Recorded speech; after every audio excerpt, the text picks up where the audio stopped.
Madrid. Él es vicerrector de la Oficina de Transferencia de Resultados de Investigación, la OTRI, de la Universidad Carlos III de Madrid. Él es catedrático del Departamento de Ingeniería Mecánica de esta universidad, de la Universidad Carlos III. Bien, y su intervención tratará sobre el tema de la tecnología y la ciencia como puentes para emprender. ¿Vale? Pues muchas gracias por estar aquí. Bienvenido. Y te escuchamos. Muy amable. Buenas tardes a todos. Y, en primer lugar, agradecer a la ciudad de Valencia por la amable invitación a nuestra universidad y también por la participación de todos los asistentes. Cuando,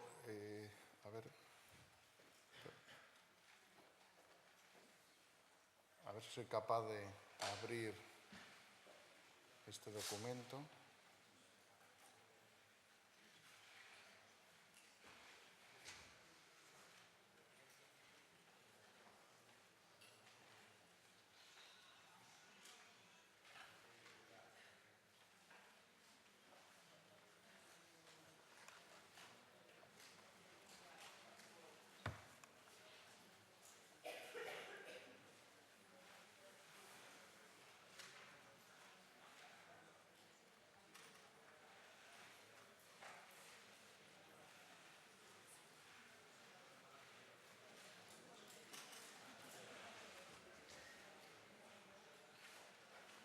Bueno, creo que ahora ya está activa la presentación. Bueno, como os estaba diciendo, pues muchas gracias por la asistencia. Para mí es un placer estar aquí con vosotros e intentar compartir algunas ideas sobre la parte que nos ocupa en el mundo en que vivimos, relacionadas con la innovación y la transferencia.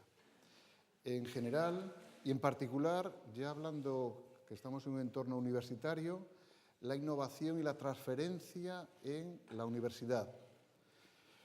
Uno de los objetivos que tiene la universidad, y es el más importante, es servir de nexo de unión entre el conocimiento pasado, el conocimiento que se está desarrollando ahora en el presente, para transferirlo al futuro. Y ese es lo más importante. Quizá debido a eso es porque las universidades normalmente son instituciones bastante antiguas o siempre tienen precedentes muy antiguos y quizás es una de las instituciones que sigue funcionando desde siglos en todo el ámbito de Occidente que conocemos. En el curso que se está desarrollando en el 20º Foro Luis Vives, pues la verdad que me llama mucho la atención también el nombre del foro, Luis Vives, un eminente filósofo y sabio de hace ya unos cuantos siglos y que fue pues, un iluminado de su tiempo que supo conectar con todo el desarrollo intelectual que había en toda Europa. Muchas veces pensamos que la movilidad o la forma de comunicarnos que tenemos en el siglo XXI que estamos ahora, pues es muy importante, pero también en épocas pasadas, en el ámbito de Luis Vives, pues había una gran comunicación entre todos los elementos que estaban, por decirlo de alguna manera, impulsando el progreso de la sociedad. En el ámbito que nos trata este curso, el curso que bien titulado Una sociedad que adquiere conocimiento, pues yo propuse como título a esta presentación pues la tecnología y la ciencia como fuentes para el emprendedor. Porque muchas veces cuando estamos hablando de emprendizaje o del emprendedor en general, siempre parece que tenemos ahí un montón grandísimo de ideas y rápidamente hay que lanzarlas, a aplicarlas y probar si tienen éxito o no. En todo ese proceso complejo, pues deberíamos quizá hablar del paso previo. ¿Dónde está la preidea? ¿Por qué nos surge esa idea? y siempre tenemos que relacionar ello con una adquisición de conocimiento. Ustedes, vosotros, estáis aquí, estáis, según me han informado, desarrollando estudios en diversas titulaciones, grados o estudios antiguos.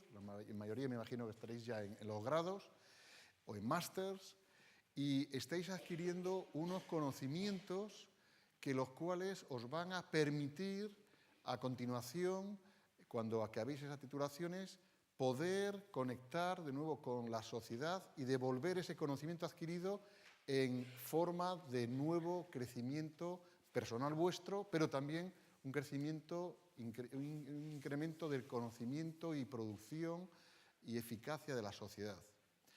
Entonces, yo había aquí planteado, pues, un poco cuál es el objetivo del emprendedor, y había presentado aquí en esta transparencia, pues, un poquito, a grandes rasgos, pues creo que se ha desarrollado en otras conferencias, se va a desarrollar el proceso de generar y transferir conocimiento.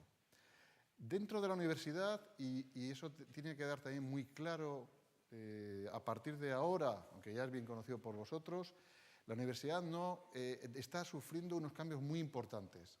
Hasta hace poco tiempo, siglo XX, la universidad era simplemente un lugar donde se aprendía, se capacitaba a las personas, a los que estaban haciendo las titulaciones, para después seguir progresando en su profesión. Pero hoy en día la universidad también está tratando de involucrarse más allá, intentar generar las condiciones para que vosotros podráis generar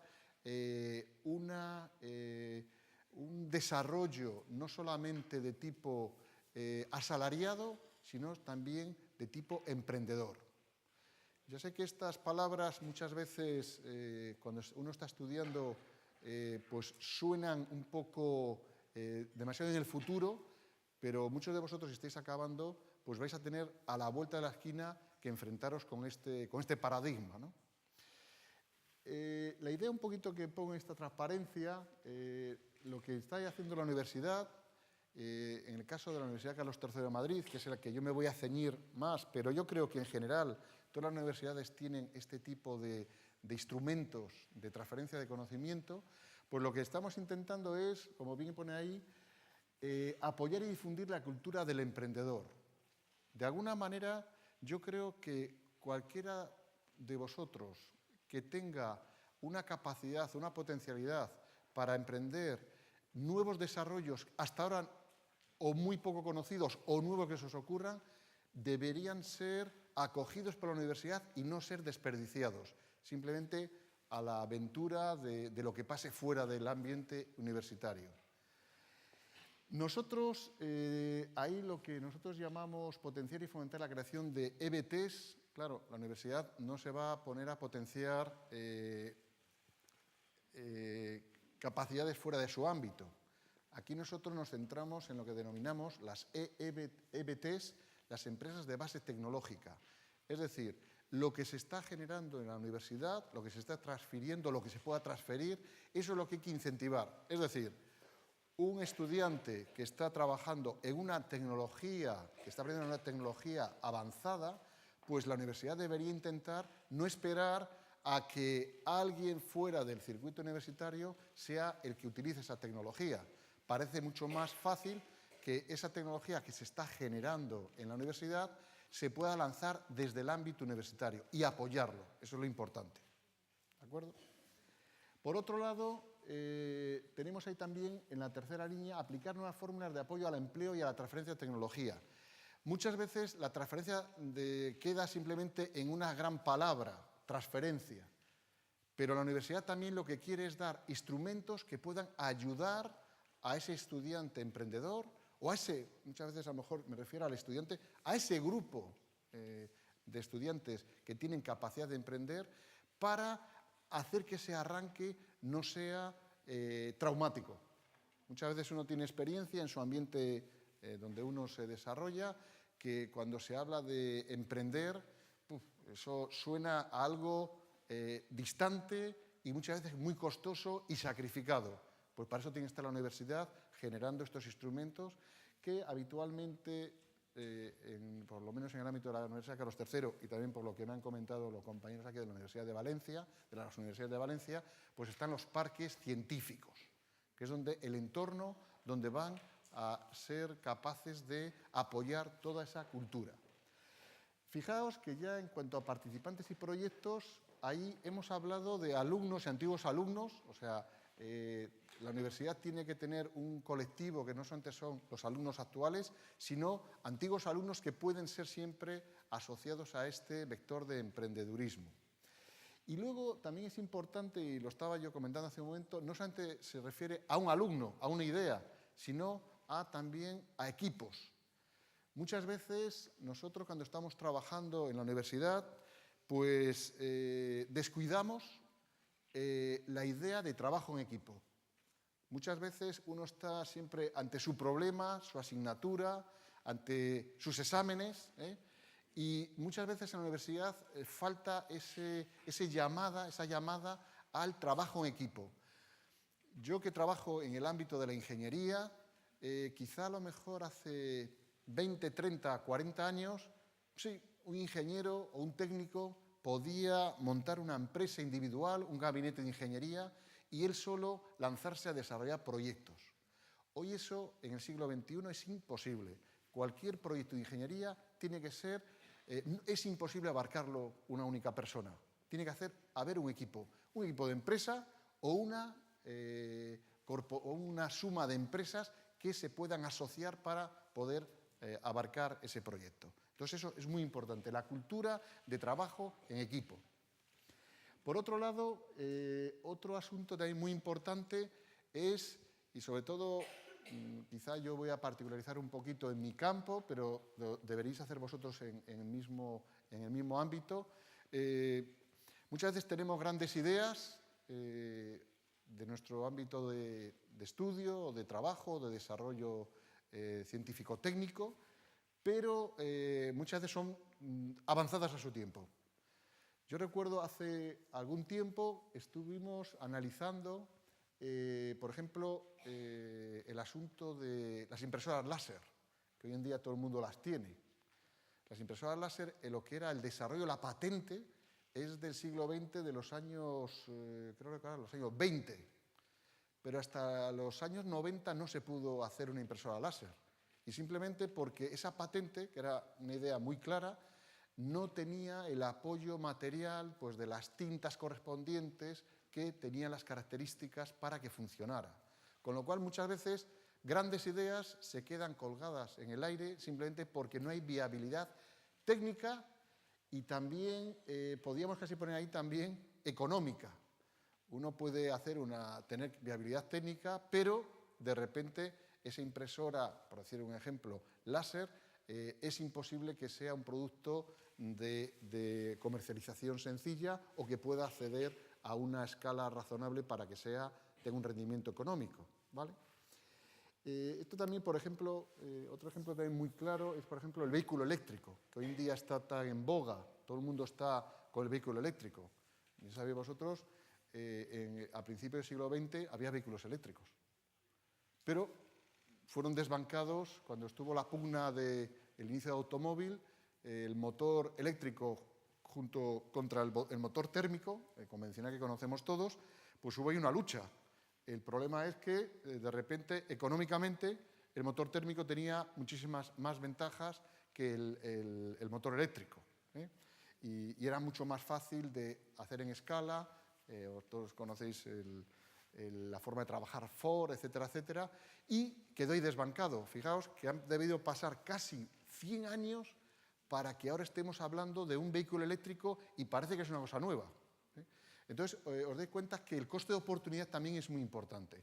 Con lo cual, lo que yo quiero comentar es que en el ámbito de proyectos de emprendizaje o de emprendeduría, como queréis llamarle, pues hay varias facetas que siempre hay que tener en cuenta. No solamente una buena idea puede ser capaz de transferir a la sociedad esos conocimientos, sino que tiene que tener su oportunidad.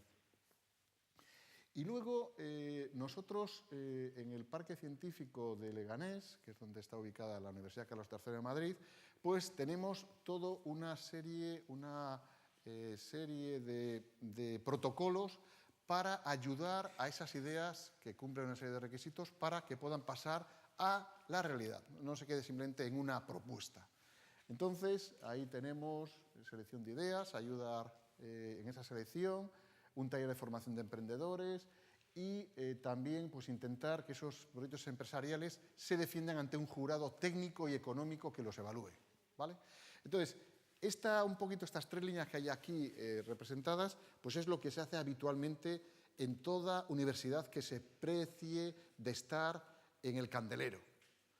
Toda universidad que no tenga este instrumento para intentar transferir el conocimiento de las aulas, de los laboratorios donde vais a estar trabajando, tanto en los últimos cursos como aquellos que se puedan incorporar a los cursos de máster o los cursos de doctorado, pues van a tener que estar soportados por este esquema o este procedimiento. Las universidades que no tengan este procedimiento, os puedo decir que están totalmente obsoletas. No van a tener salida, porque se nos va a exigir desde la sociedad que no seamos solamente unos meros depósitos de acumulación de conocimientos y trasvase de un depósito a otro. Nos piden mucho más. Hoy en día la sociedad es mucho más exigente. Bueno, esto era un poquito para centrar en el tema que yo creo que ya otros compañeros anteriormente, me imagino que os habrán transmitido también estas ideas, pero yo quería un poquito bucear en el ámbito, los antecedentes. Porque muchas veces, cuando yo estoy en una charla de este ambiente, digo, bueno, muy bien, ideas, pero esas ideas, ¿qué ha pasado antes? Entonces, os he presentado aquí, en esta transparencia, un poquito qué ha pasado hasta ahora. Sabemos que aquí en la tierra valenciana hay una potente calidad emprendedora, pero la cultura mediterránea, si nos ponemos un poquito en contradicción, en contraste con la cultura sajona, pues en esto los sajones no ganan, son gente mucho más inquieta. En fin, no lo sé, esto me imagino que los sociólogos lo estarán estudiando, pero es algo, y además es algo también controvertido, porque normalmente la idea, simplificando mucho, pero para que podamos ponernos en contacto, pues siempre la cultura mediterránea tiene una componente muy importante de que somos más vivos, que somos más pícaros, que somos más intensos, y la cultura del norte somos más tranquis. Pero lo curioso es que es al revés. O sea, el iPad no lo habéis descubierto vosotros. El iPad que yo tengo aquí y que se han vendido 100 millones de unidades en todo el mundo, no lo ha descubierto el amigo Pérez o la amiga Pérez, sino lo ha hecho el amigo Jobs. Curiosamente, Steve Jobs, el del trabajo. Jobs es trabajo en inglés. El Esteban Trabajos. Entonces, eso es una serie de paradigmas o de contradicciones que deberíamos pensar sobre ello. ¿Cómo es posible que haya personas que sean capaces de generar mercados bajo una idea? Y muchas veces, yo no he leído el currículum de este hombre, del Steve Jobs, que es un tío realmente curioso. Era un tío curioso, se ha muerto. Este tipo no tenía estudios universitarios. Esa es otra contradicción que tenemos. O sea, que este tipo no tenía estudios universitarios. Por cierto, le dieron hace unos cuantos años, le dieron un doctorado honoris causa por Stanford. O sea, es decir, un tipo sin estudios universitarios tiene ideas geniales. Y además pasa otra cosa mucho más grave. En la cultura sajona, si me permitís utilizar estos términos, allí no hay centros científicos, parques científicos. Este tipo se lo ha hecho él solo. Es la cultura del garaje, que conocéis todos. O sea, este tipo tenía sus ideas, con lo cual, en fin, os comento estos temas para que veáis que hay contradicciones muy interesantes. La contradicción esta, y además quizás la más dura, nosotros somos más espabilados, más vivos, pero no hacemos iPads. Los sajones son más tranquilos, hacen iPads o mandan a un hombre a la luna, pues se le cruzan los cables, etcétera, etcétera, etcétera. Deberíais pensar sobre ello. Bueno, yo aquí, en esta transparencia, quería hacer un poquito antecedentes de las grandes ideas. Podíamos irnos hasta 5.000 años antes de Jesucristo, a la cultura china. ¿Qué pasaba con los chinos? El imperio chino. El imperio chino creo que es el único imperio en el transcurso de los siglos que siempre ha estado ahí. Ellos tenían mucha tecnología. Se ha perdido, quizá también nosotros tenemos una tendencia muy importante a simplificar todo con Occidente. Oriente está por allí y muchas veces ni lo consideramos. Eso también es otra cosa que deberíais abrir ideas. Bueno, como no vamos a hacer aquí un repaso de todo lo que ha pasado hasta la Revolución Industrial, vamos a empezar en la Revolución Industrial. Fijaos, en la Revolución Industrial lo más importante que sucedió fue desde el punto de vista de la ingeniería, de la tecnología, de la ciencia, la conclusión de todos los desarrollos de la era Newton. Y he puesto Newton, hay muchísima gente que aportó, pero Newton fue el icono. O sea, el amigo Newton fue, de alguna manera, la persona que concentró toda la ciencia y tecnología, todo el saber antiguo, en unas simplísimas leyes, que los que habéis trabajado en el ámbito de la ciencia las conocéis perfectamente, pero los que no estamos, o los que no estáis en ese ámbito, podemos decir que es donde se basa el 99% casi de todo lo que estamos haciendo. Cuando estamos en automóvil, vamos en automóvil por culpa de Newton. Cuando vamos en el tren, lo mismo. En el avión también. Cuando estamos diseñando la apertura de un cajón, ahí está Newton, está presente. Y yo le he llamado un poquito ahí, Revolución Industrial, siglo XIX, viva la mecánica. O sea, es donde, de alguna manera, ahí se desarrolló todo lo que es la parte mecánica. Fue el hito importante. Como bien sabéis, en la Revolución Industrial, lo más importante que fue la máquina de vapor. Fue un cambio terrible. El día anterior a ponerse en funcionamiento las primeras máquinas de vapor, que yo os aconsejo, si os dais una vuelta por Londres, aparte de divertirse, que está muy bien Londres, os animaría a que fuerais al Museo de la Ciencia. Y hay unas hermosísimas máquinas de vapor del siglo finales del XVIII, hechas ahí en madera, unas cosas ahí bastante curiosas. ¿Y qué lograron? Lograron cambiar la fuerza humana, o mejor dicho, la fuerza animal, por una fuerza del vapor, que multiplicó varios órdenes de magnitud la capacidad de hacer cosas. Gracias a la máquina de vapor, quizá lo más cercano que tenemos todos en la cabeza es se pudieron hacer fábricas. Hasta el siglo XIX no había fábricas. Hasta la Revolución Industrial, mejor dicho. Había artesanos que estaban allí, había, gremios, pero la aparición de una máquina de vapor con la Revolución Industrial posibilitó multiplicar varios órdenes de magnitud la potencia de trabajo. Por ejemplo, los telares. En todos los telares, estuve hace poco en Tarrasa, me estoy enseñando una fábrica de tela, un telar, pues lo más importante era la máquina de vapor, que estaba al fondo. Y esa máquina de vapor lo único que hacía es dar vueltas a un eje, y ese eje, mediante poleas y correas, movía todos los telares de toda la fábrica. Si no hubiera máquina de vapor, no funcionaría para nada. Eso ha generado un aumento de producción, de bienestar, no cabe duda, y eso fue lo más importante del siglo XIX. Por supuesto, hubo muchos más inventos, pero he tenido que cortar para marcar. Fijaos, al finalizar el siglo XIX, y también esto es curioso, oye, me podéis preguntar, ¿qué pasó en el siglo XVIII, XVII, XVI, el XV? Se hicieron cosas.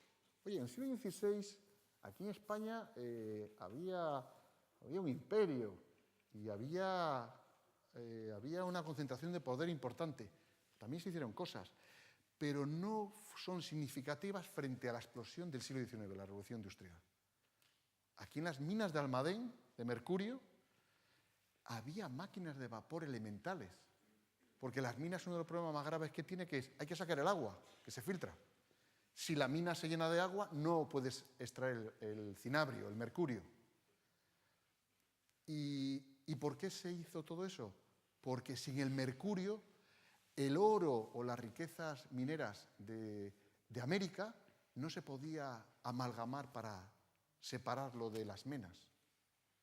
Entonces ahí, en el siglo XVI, había precursores, y además es muy interesante también muchas veces que somos muy críticos con nuestra cultura científica, saber que aquí, en el siglo XVI, había máquinas de vapor elementales para, mediante vapor, vaciar de agua las minas y que fueran más productivas. Pero bueno, como he dicho al principio que me iba a ceñir al siglo XIX, no voy hacia atrás.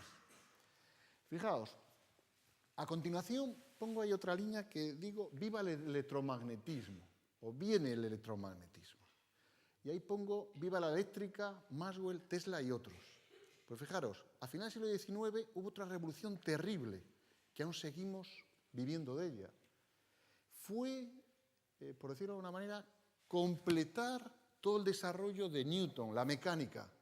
Había otro fenómeno muy importante que era la electricidad, el magnetismo. El amigo Maxwell fue capaz de conectar esas dos fenomenologías que había en la ciencia y en la tecnología. A ver, ¿qué es esto de la electrostática? Esto de la bola de saúco que se atrae al frotar una tela, etcétera, etcétera. ¿Y qué hay esto de la brújula? Esto que venía de China, Marco Polo, que parece ser que orientaba siempre al norte.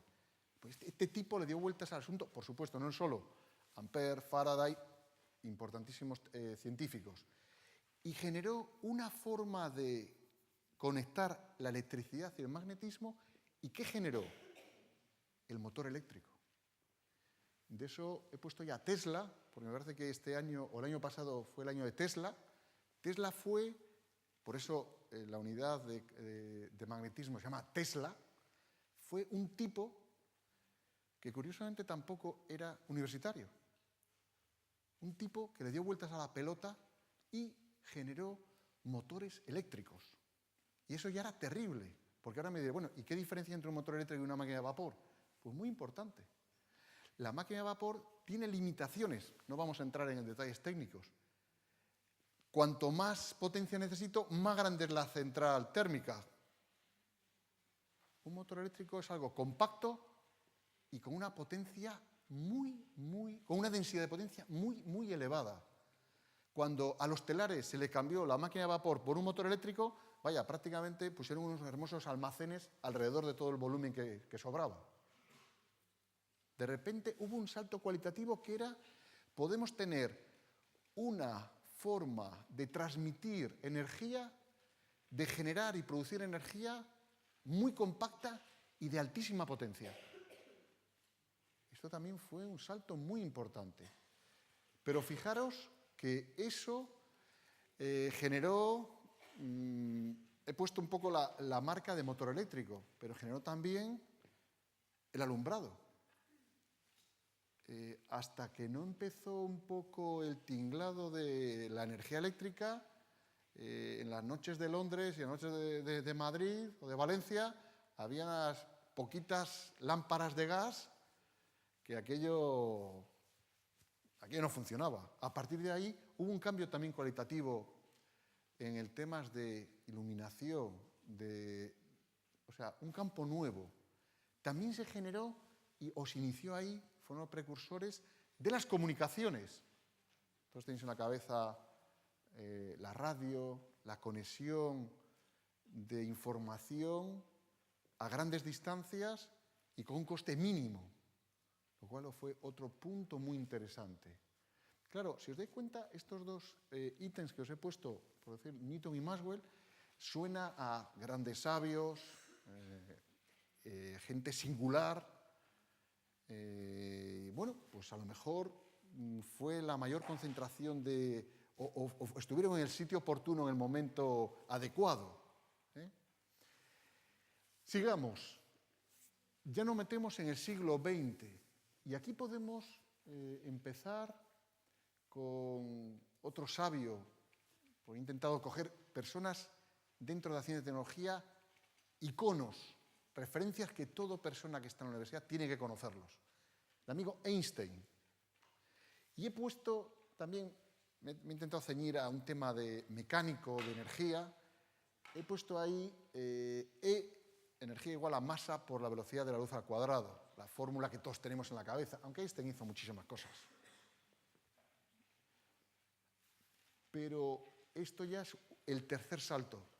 Si con la máquina de vapor se dio un salto de orden de magnitud de potencia y energía, si con la máquina eléctrica se dio otra vez otro salto terrible de capacidad y de densidad energética, de repente estos sabios nos han dado la posibilidad, como bien sabéis, de destruirnos. Cantidades de energía terrible. ¿Vale?